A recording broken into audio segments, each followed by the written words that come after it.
Hello, Will Chandler here with Mazuma Pro Money Matters. So today I'm going to talk about 10 things that you can do to save money at the grocery store on your next trip. But before we get started, make sure you subscribe to this channel down below. And while you're at it, click the little bell next to it and then check all notifications. That way you'll be notified every time we upload a new video. So stay tuned. Brought to you by Mazuma Pro, a lifetime money plan. All right, welcome back. So today we're going to talk about the 10 things that you can save money at the grocery store on your next trip there. So the number one thing, plan your meals.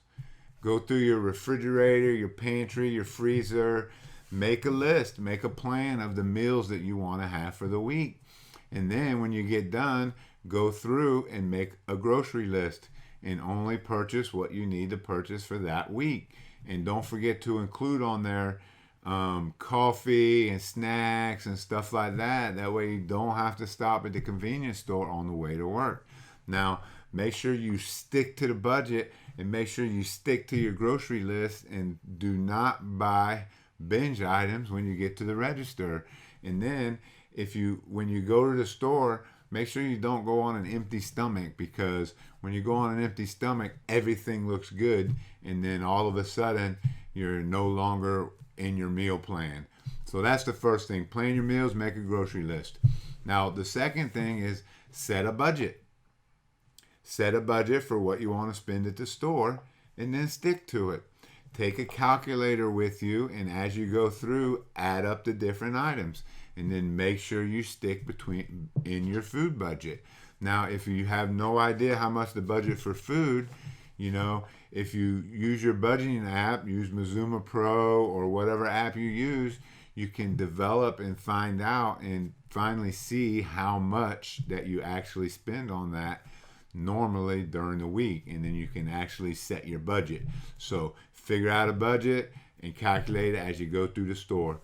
And like I said a moment ago, make sure you go to the store on a full stomach. Don't go there starving, because you're just going to want to buy more things and more things. So make sure you go on a full stomach, and then you can stay away from the binge purchases. Now, the number 4 thing, buy in bulk. Buy a lot of stuff. You save more the more of it you buy. Stuff that you buy all of the time, buy in bulk. Buy bigger packages, and then next time you don't have to buy that. And then you're going to get it per ounce, per pound, whatever. You're going to get it cheaper and cheaper per pound. So stuff that you buy a lot of and you buy all the time, buy it in bulk, right? And then the number 5 thing is vacuum seal your meat. Vacuum seal leftovers and stuff. That way you're not throwing that stuff away. That way it doesn't go bad. And then you can buy it in bulk and then vacuum seal it. It'll stay in the freezer a lot longer.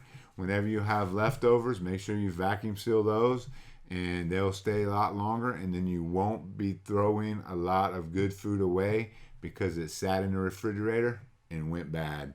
So number 6, buy dried beans and stuff. Don't buy canned beans that's already cooked, already seasoned and everything. Dry beans, you can get 2 and 3 and 4 and 5 times the beans for half the cost. So buy dry beans, cook them yourself, and stop buying them prepared. That will save you a lot of money. Number 7, buy frozen vegetables. Frozen vegetables carry just the same amount of nutrients as the fresh vegetables do, and they will stay good longer in your freezer. And they're way cheaper than fresh vegetables. Fresh vegetables and fruits and stuff, they cost a lot of money. So if you can, buy frozen, and they'll stay longer, and you won't be throwing them away because they've been sitting out and going bad. So the number 8 thing I would say to do is to buy generic stuff, right? Generic stuff, most stores have their own brand. They have generic brands. Don't buy the name brand stuff. A lot of times the generic stuff is just about the same quality, and the taste is pretty much the same. So you can buy generic and pay considerably less amount for it, and it tastes pretty much the same. and you're going to get a lot better value for it. So the 8th thing you can do is buy generic. So the 9th thing to do, stop binge purchasing at the register. They put all of that stuff there for a reason, because that's the stuff that people's like, oh wait, I want that candy bar. Oh wait, I want that magazine.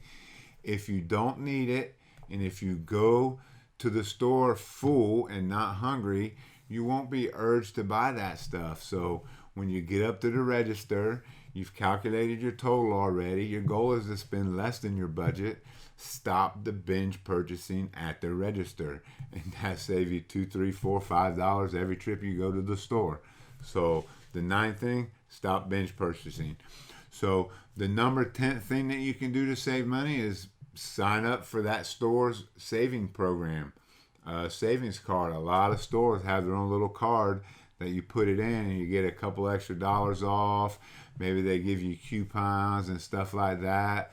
So sign up for the store that you frequent the most, or all of the stores that you go to. And when you go to, swipe that savings card. They love to sign up them cards and give you memberships for them, and they don't cost anything. But you might can save $5, $10 every trip you go to the store. So there's 10 things that you can do. Just follow those things, implement some of them, and you'll be on your way to saving money every time you go to the store. Thank you.